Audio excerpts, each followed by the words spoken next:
We read today from the last part of chapter 17, known as the priestly prayer of Jesus, which was divided into three parts. In the first part, Jesus thanks the Father for all that the Father has accomplished through Jesus. In the second part, he prays for perseverance on the part of the disciples. And in the third part, that is the verses of today, verses 20 to 26, Jesus prays for those who will believe because of the disciples' proclamation. In this group, we can count ourselves. We are those who traditionally have flown from what the disciples have proclaimed. Through the centuries, a variety of disciples have kept proclaiming the kingdom of God which Jesus inaugurated.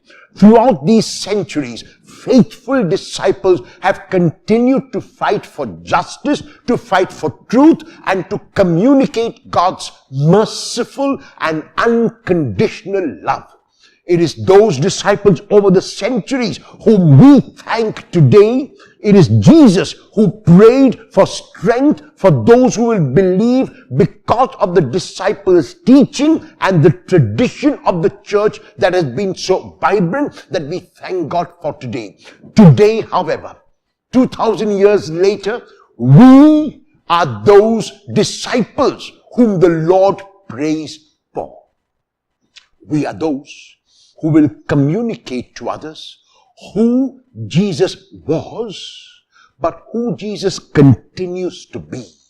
Because our God is not a God of the past.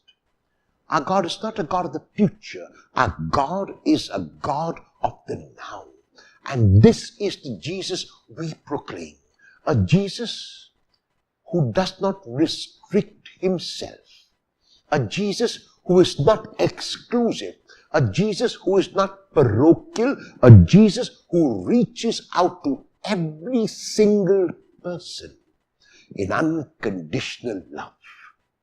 We are those disciples today who will keep furthering the kingdom of God, who will keep fighting for justice and for truth and reaching out in love. Will you, as a disciple of Jesus, for whom he keeps praying, continue to persevere in love?